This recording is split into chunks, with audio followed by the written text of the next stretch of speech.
Master, General Grievous' ship is directly ahead. The one crawling with vulture droids. At the beginning of Episode 3, the Jedis are kind of flying through in their starfighters, and they're looking for the Separatist cruiser. There was a concept sketch that Joe Johnston had done.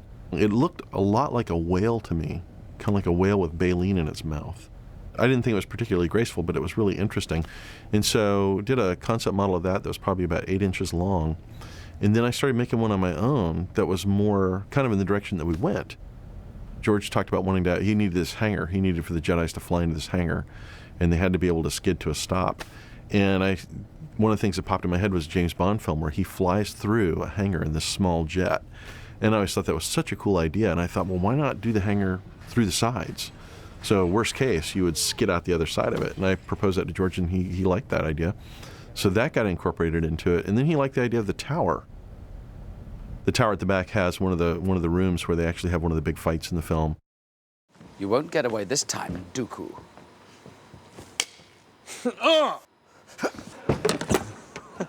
I'll take you on my own. And that has a totally different look and feel to it than the room that's at the front, where they're in during the crash sequence. And so you'd have these really different looks to it and these really different views from the window. So George liked that. But then we also kind of went in this other direction where we put this more like bird beak type front on it. And we refined the antenna with that structure on top of it. So there were a number of people involved in playing with that part of it. And then I built another concept model of that's probably about 13 inches long. And that incorporated all the details that theoretically we wound up with in the end.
The Arc 170 we see in the opening space battle, and that they're sort of flying with Obi-Wan and Anakin and their starfighters, providing cover for them, and you see a number of these guys get destroyed.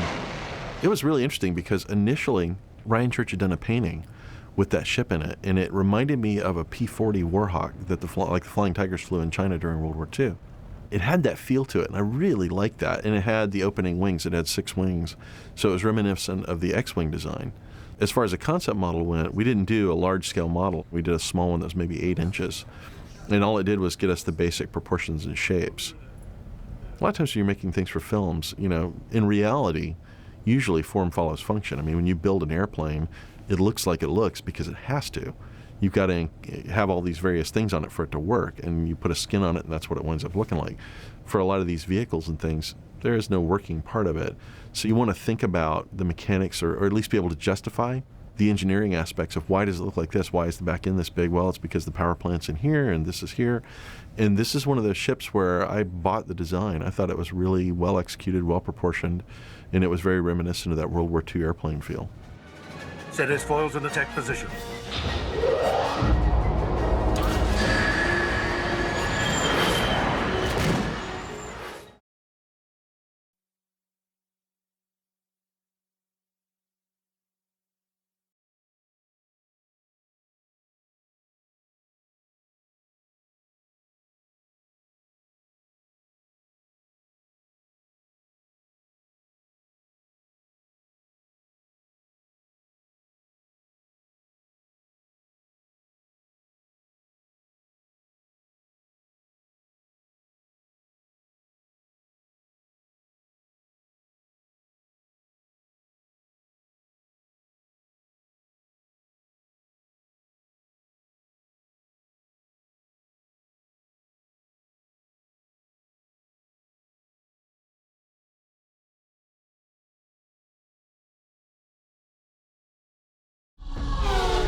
We see the Jedi Starfighter right at the beginning, where we come roaring down on top of the Republic cruiser.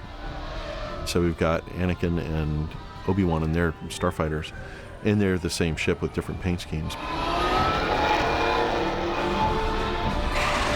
It was interesting because that is kind of a continuation of the Jedi Starfighter we'd seen in the earlier prequels. The Episode 2 Starfighter, where it was a triangle. There had been a toy that came out, and the toy opened up and had all these things inside of it. And George had seen that, and he really liked that. And so he started off there with the triangular ship. Then we started kind of moving in this direction where it's just more kind of an egg-shaped cockpit. It's got sort of a TIE fighter window at the front of it. It's got the wings that pop up, which are sort of like the TIE fighter. They've got a material on the inside of them, which isn't the same as the TIE fighter, but it's the same idea, that it's some kind of a solar collector or something like that. So we're definitely trying to sort of connect the TIE fighter to the Jedi Starfighter. I made a small model about 5 inches long, brought it in, showed it to George, and he really liked it. But then he proceeded to draw all over it with changes, which that was great. You know, it sort of gave me some real specific things to do. It actually went up with the cockpit being more elongated, ultimately, in the production version of it. And we also had to add R2-D2 into it late in the game. And it was a cheat, because if you stick all of R2-D2 through the wing of the ship, there's a lot of R2-D2 hanging out of the bottom of it. So it's kind of a cheat. It visually looks like he could fit in there, but there really is no way he could.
Boga's the giant lizard that Obi-Wan rides, and sort of his steed that he, rides into battle on. You need to be this noble, powerful animal that could manage this sinkhole terrain on Utapau. It started that there was a possibility of there being all sorts of giant lizards that were ridden We actually did a series of both in drawing and sculptures of different lizard shapes and types of lizards and how they might manage the terrain, and the idea of the sort of gecko pads that could stick to the walls and the surfaces so they could climb better. And then even there's some lizards that can glide. They extend either their skin flaps and rib cages and things so they can glide.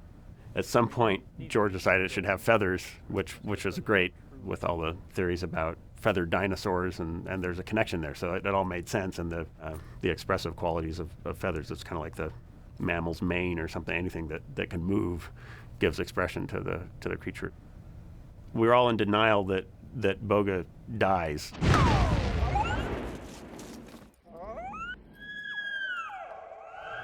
At some point, George told us that the Boga was going to die, and we were also attached to the idea that well, can't he wouldn't die if he just fell. He would survive, couldn't he? Couldn't he survive?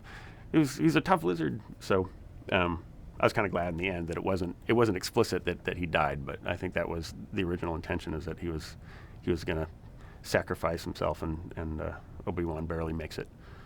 So that was we get attached to these critters.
Another aspect of the maquettes that I did was the Utapau Sinkhole, which was a really neat, actually, planet. Making something that was off of, I think it was Eric Tiemann's artwork. It was just beautiful. And it got me really excited. And I thought, okay, well, I'm going to make this down to, it's a maquette. So this thing is huge. The whole sinkhole itself is like, ships fly into it. So I definitely wanted to make it big enough but not too small to see some detail and everything. So it ended up being 1/72 hundredth scale, which is pretty big, but knowing that 1/8 of an inch is like 75 feet, which is pretty intense when you think of sculpting something that small. I had to just initiate little areas of the sculpture, kind of just painted it like a off-white color to let George know that each was a platform inside the sinkhole, to let him know this is where these little architectural areas are. During the meeting, when we walked in and he saw it, he goes, "Oh, this is great." And then when he was explaining how the ships fly in, he went with his finger. He went, and ships fly in like this, then go around. And it was neat to see him being able to use this maquette I did as a demonstration tool for the rest of the artists. Okay. We'll start this day off well. All right. After it was all done, he stamped it with a fabuloso, which was a great stamp of approval of a sculpt that he really loves. And it's one of those things where, for me, it was such an honor to get, stamped on the first day.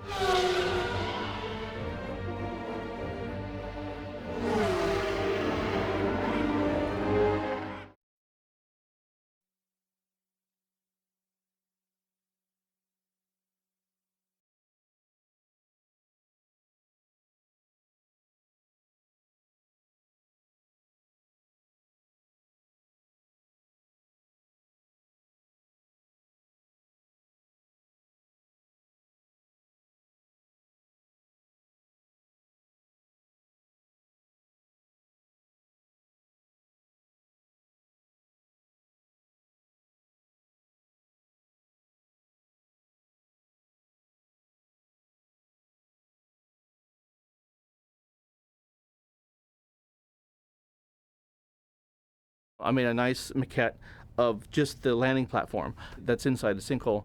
George wanted us to look at some other kind of things that were done before, but have originality to it, that has a mixture to, hard edge kind of architecture to soft and organic, and it was something that was made against like rock. He wanted to make sure it was something that was capable of working and also, very advanced, that would actually work in this system and on this planet. So making something bigger on the landing platform was really actually a pleasure, because doing something that's a little bigger scale, you could put more detail into it. So I had little antennas on the edge of this thing. The sides and the corner had some kind of bone structure look that was actually made it more of really a character into this environment. That's great.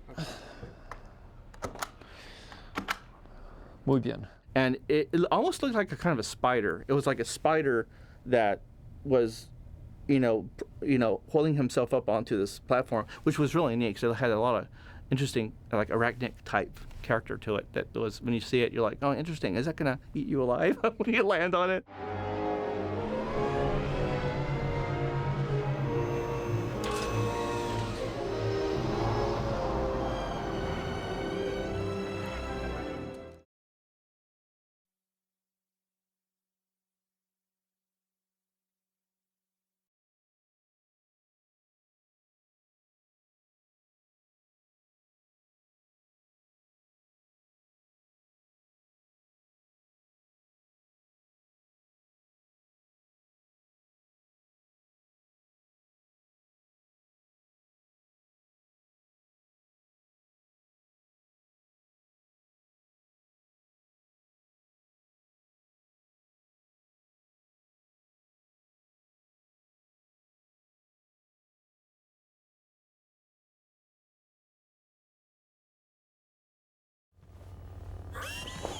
General Grievous was the new bad guy for Episode 3, the leader of the droid army.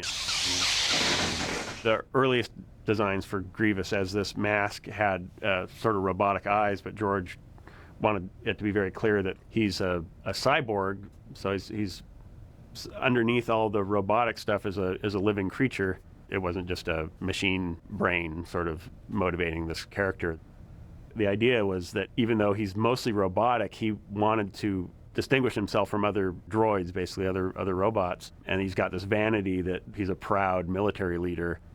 For establishing the shapes of the head was mostly proportions and things that all direct towards something dangerous and sort of menacing, like a scorpion tail. The articulation of a scorpion tail is kind of built into the back of his head, and the sort of long, drawn, skull-like mask in the first place.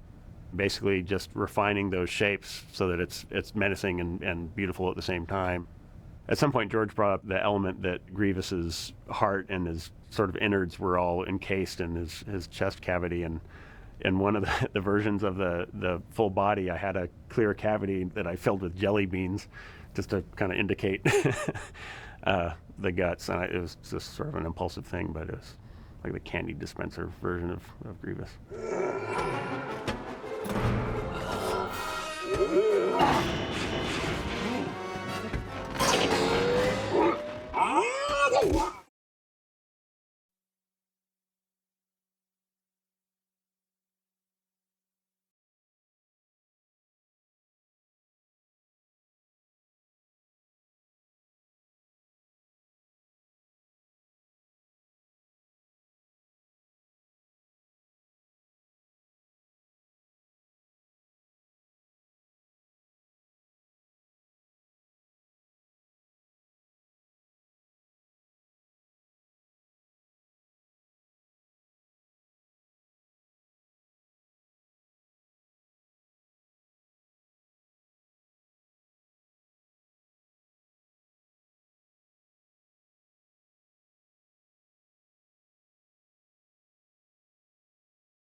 The Utapau, there was some discussion as to whether they would be CG characters or actors.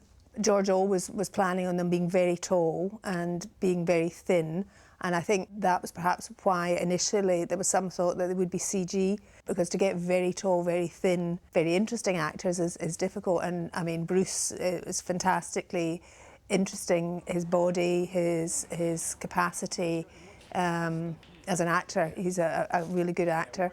But his whole the whole physical aspect of him is fantastic and was absolutely perfect, I felt. The Utapauans I see as a sort of a mysterious, often their faces are slightly hidden. The colours are sort of very dark, muted earth tones, so browns, ochres, deep but very soft grey greens. The sort of decorative metal pieces attached to their costumes are sort of a mixture of some Aztec design and some sort of 1920s design. And we actually changed the whole range of colours for them. They had originally been all very dark burning red. Those creatures at one point were coming from a different planet, and they moved to being creatures in Utapau. We are being held hostage. They are watching us. I understand. 10th level. Thousands of battle droids.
The Mustafar maquette that I built ended up being 1/4800 scale. It was a partial concept of what this environment should look like, which was kind of neat because after it was all done, I went on ILM and I worked on the bigger scale. I was like, okay, this looks familiar. It was actually neat to be able to do one kind of environment that was flat but had a lot of different variations of detail into it. I mean, you had these areas that were horizontal and vertical. The ground was like almost like an earthquake happened. It was all different kind of shapes and stuff happening.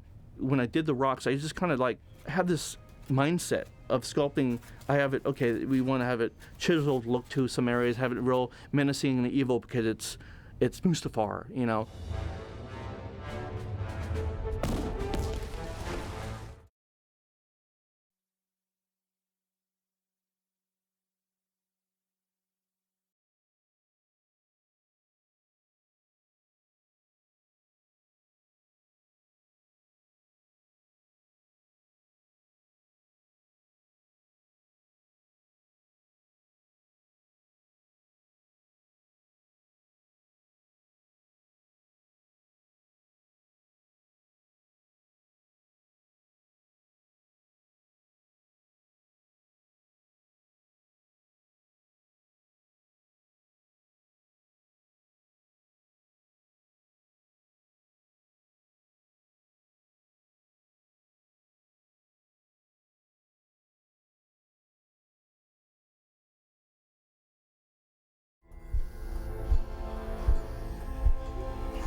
recreating things that you saw in the original 3 movies is really quite difficult, such as Darth Vader, Anakin. At the end of Return of the Jedi, when his helmet comes off and we see what he looks like, we've had to kind of do the earlier version of that. It was very confusing because to look at it, I didn't really think that it looked like he was burned. He had a kind of big gash down one side of his face and a gash on the top of his head, but no real burns as far as I could see. So to talk to George about that was really the only way we had of finding out what exactly was going on there. The only thing that we disagreed over were his eyebrows, actually. He has these big kind of bushy black eyebrows, and I said, you know, I don't think he'd really have those at the end of the fire. I think, in fact, that would be the first thing to burn off. So we decided that those were gone, and we lost those. Every time we put a makeup on, it's really the only time that that makeup can be used, because the pieces are very, very delicate. They're made of foam latex, and the edges are tissue thin, so that we can lose them into the skin. When the makeup is removed, the whole piece is destroyed, and it usually takes about a day to paint up one set of appliances to be stuck on the actor. We'll have like 10 faces ready, and they'll all be painted exactly the same. Every skin pore, every dot, every broken blood vessel, every single thing is all perfectly painted on there. And then when we stick it on, we know it's going to be exactly the same every single day. Mind that, will you? One of the very first things that George said was, how are we going to do a PG burn? Even if you stylize it a little bit, you still have to make it quite graphic in order to make it really look like a fresh burn, because when we see it, it's just happened, you know. I told you not to go surfing at night with a torch. So I went back to him and I said, look, how much can we get away with here, and how nasty can we make it? And he basically just said, do what you have to. And you know, so I'm amazed. I think this is some very dark imagery for a Star Wars film. And of course, this is the darkest Star Wars film anyway, probably, out of all of them.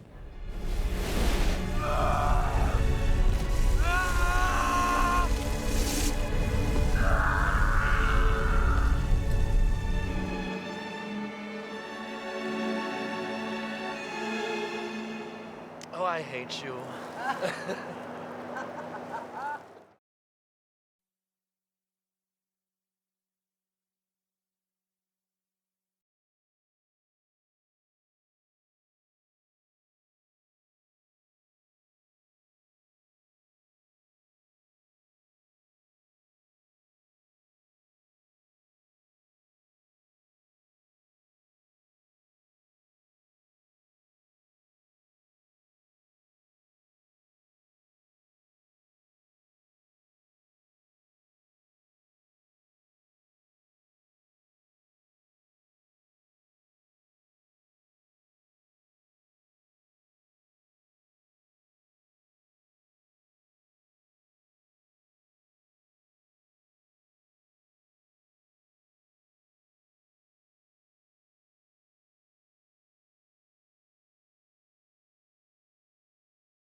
This model was made up at the ranch, sculpted up there by Danny Wagner, one of the model makers here. I kind of knew that this was going to be where the Wookiees lived. So I'm like, oh, this is going to be really cool. So, I mean, I started with the basics of getting what size I would want. I knew I was, like, I didn't want to do it that big. I wanted to do at least big enough so it would be pretty impressive. So I just carved it out of rigid foam like I did all the other ones, and then covered it with Y2 clay. This is a 6-scale tree of what we're going to make a 72nd model. And ultimately this will be 12 feet tall when it's done. I also remember trying to figure out what areas were what in the tree, which, I mean, I wasn't really told to do that, but I was like, well, this is a great opportunity for me to put more detail and actually try to maybe explain what's what on the tree. And doing that, it really helped me realize, okay, well, this area could be kind of maybe the military base or where the soldiers are, so have that constructed on a certain look to it and feel. And this could be more of where regular Wookiees live, so it could be not as military style, you know. Adding a lot of engine parts or the detail for the antennas or a lookout tower. And that actually was so neat because whenever anybody saw that model, they're like, oh, you got a really cool lookout tower. That's kind of like the one that was in the episode 4. So it was a neat kind of detail that captured the other film that people remember. And with doing that, I was like, okay, well, how do the Wookiees get there? Make little steps around an area. Stuff like that was all on the tree, and trying to work out the character of it was really a lot of fun.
These are some of the Felucia reference models. We made 16 of these models that were used as a guide for our computer graphics department to go from.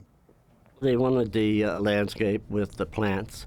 They showed me good pictures of it, some nice colored illustrations, and it was supposed to be on another planet, something that was otherworldly. There was 3 or 4 different plants I made, and then we reproduced several of them. The details were easy enough because they're plant shapes, things I've done time before, nice textures and leafy things. The most difficult part was the casting of them.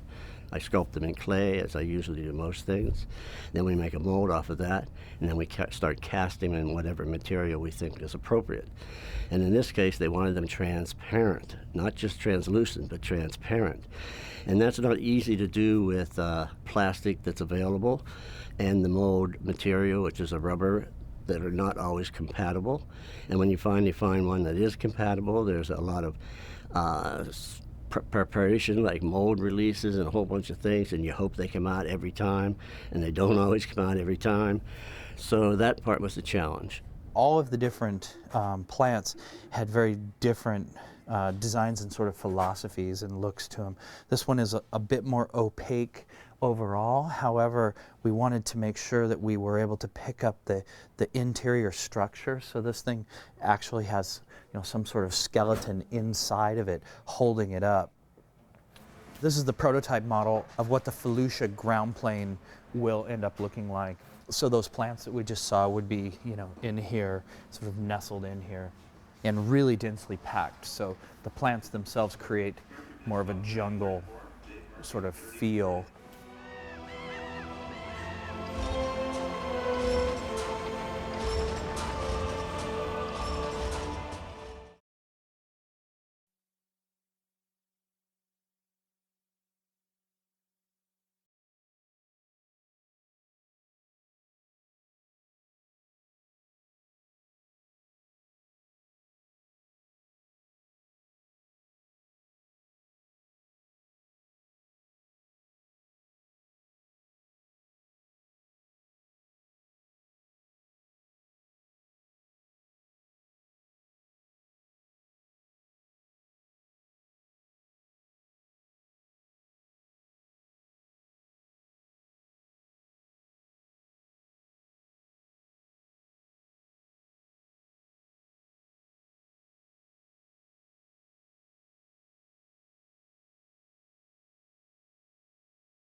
Goodbye, Tarfur. Goodbye, Chewbacca. Miss you, I will. We've had to basically body cast every single actor who's playing all the Wookiees. So that means not only full body cast, but full head cast, hand cast, feet casts. And then we've had to produce fiberglass versions of those so that we can build up the muscles and the muscle structure, and then build all the hair suits and everything that's got to go on top of that, as well as the mechanical heads. I don't think anybody's ever attempted to do this many mechanical masks on screen before. You know, this is quite a big thing. And they're basically being built exactly the same as the original Chewie. So the actors have control of their own mouths. So when they open their jaws, the lips move, and the eyes are theirs. You know, so that you're basically looking into the eyes of the actors who are inside the Wookiees. If you look on the original, the only reason that Chewie's mouth was never shut, because in the lips there were reverse magnets. Right. So his mouth never actually closes because which compensates the jaw as it opens and closes. We had the original mask here, but the face was covered in fur. It's covered in like an inch of fur or more over the great majority of it. It's quite difficult to kind of gauge, you know, how to sculpt a Wookiee without actually the fur. I found a couple of very, very rare pictures. And it gave us some idea of what it looks like. And of course, Chewbacca has to look like Chewbacca. I mean, there's no doubt about it. And we're still adding loads of extra hair, combing it and curling the hair and trying to get everything as perfect as we can so that when we see him, there can be no doubt, because there's going to be a lot of other Wookiees about. We don't want anybody to have any doubt which one is Chewbacca. And then the only thing we need you to tell us is if the inside is really comfortable. Seeing Peter Mayhew come in and dress up in pretty much his original costume, it's the one that we built, was absolutely magical, you know. And Peter's a wonderful person anyway, and very, very easy to work with. And he really wanted to go back into the suit. And a lot of people who go in these suits, you know, once they're finished, they don't ever want to go in a suit ever again. But Peter really enjoys the process, and he is Chewbacca. You know, he kind of is Chewbacca without the suit and the makeup. Actually, just the way he moves, and he's got long hair down to here, and he's you can see the silhouette. If you squint your eyes a bit, you can still see Chewbacca standing there, you know. And of course, the droids are done in this workshop as well, you know. And R2-D2 trundled on and met him, and he was really pleased to see R2-D2. It was a fantastic moment, fanboy moment.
When I did episode 1, I thought, oh, maybe I'll get to make Darth Vader on episode 1.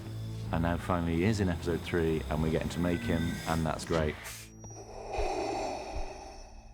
We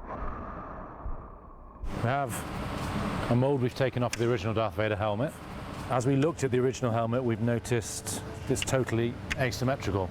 So what we've done is we've chosen the side that we liked, we've taken a mold of that, and we've then cast that into 20 or 30 individual pieces, 10 mil deep. We've then, from one half, taken a template, put them in, done the other side. So we know that we're symmetrical. So that's Darth Vader's helmet as a contour map. Then Tim, who over here, has had the job of cutting out card to each of these shapes. He's then put them together over a centre point, and we are now starting to get back to a Darth Vader shape that we know will then be symmetrical. We're also working on the face piece. I never realised it when I was watching the films, but when we actually came to start working on this, we've noticed that it's not a symmetrical shape. Little things like this is gut drops down and kicks up, and this one just drops down all the time. That's it, quite a strong angle. It's not square. The eyes are very different. So we chose the side we worked like the best, and then we've gone on from that and actually improved it. And I don't know if it'll show, but we've spent a long time making it work. But the two pieces together, we've sharpened better pieces, we've cleaned up edges, getting all the angles right and concentrating on one side. I've scanned this into the machine then, which I'm then going to flip the image and then cut it in 3D so I know it's absolutely symmetrical. The beauty of this machine is that the computer just sends the information like it would to an inkjet printer, and it just moves it backwards and forwards, but this is going backwards and forwards and up and down. It's a great machine. And yeah, I'm really excited tomorrow morning when I come in. That'll be there. We'll get a mould of it, and then hopefully by the end of the day we'll have the other half of that we can put together and see what it looks like. And that'll be the first time we've seen a symmetrical Darth Vader, which I'm very happy about. This is a front breastplate that was used on Return of the Jedi. Looking back at reference for A New Hope, we noticed that actually some of the details on here weren't on A New Hope, so as they went through the three films they added little bits and pieces here and there. George wants us to stick as close as we can to the original. So we basically constructed the shape again from scratch, and then we've made individual pieces which we will then be applying the details to. We've started making the shape in just a slightly sharper way, more like A New Hope. This is the reference we got from the ranch. This is what they used. They can't possibly have used this on any of the films, I hope, but this is what they've sent us. But thankfully, because we've got, you know, so many good reference books on all the Star Wars characters, and there's some great images of Darth Vader on that. This is all, it's almost like theory, although we've got a Hayden's head cast, until we start putting it on his body, we just don't know exactly what's going to happen. These fits are better than the book shop. Normally these sort of first fittings, they're for me, and obviously I'm just trying to check that they fit on the actor, but I know it's really important that Hayden sees it and loves it, so that's why I'm trying to make sure that even though it's not going to be finished, it just looks sharp so he realises that it's something special for him. To your left, and then I'm going to turn you at a slight angle. It is a very, very strange experience to be working on the Star Wars films, because someone's asking you to work on the films that actually made you want to do what you do in the first place. I'm just taking off the jacket. It's coming apart all right, so it's a good sign. Because you saw something, no, look at that.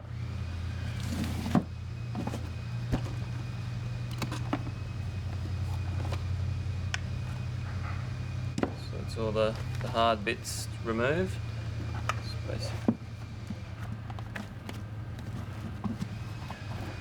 There you have a Darth Vader helmet. And it looks very good. It's the final day. We've had a final fitting with Hayden yesterday, and now we're just giving it the final polish, and then we can put the eyes back in and the grills back in, and then he's a done thing. You can't deny that there is something. Everyone on the crew, everyone on my crew wanted to be involved in this. You do suddenly realise that it is a big thing. I didn't really think about it until right near the end, but yeah, when you actually saw him on set, that was just great. And I'll be seeing him tomorrow for the final shot. I'm looking forward to that. That'll be fairly cool.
The officers for episode 3, that was another fabric that Trish sourced all over the world, and it took 4 or 5 months to have made this fabric to mirror the episode 4 officer costumes, because those costumes were made in the 70s, and it was very difficult to find something that was at least similar.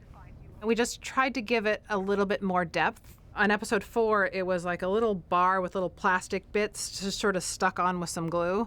And then, this one is a little bit more thought out, and it's very reminiscent of it. But at one point, we thought about, changing the jacket up so it closed on the other side. And then we thought, let's not mess with it. Let's just kind of leave it the way it is and bring it a little bit, a fresher look. We probably made 20 costumes, with the jacket and trousers and a long wool coat and the hats. Unfortunately, the coat didn't get seen in the film, but we toted that fabric all over the world just in the event that, George wanted to have those.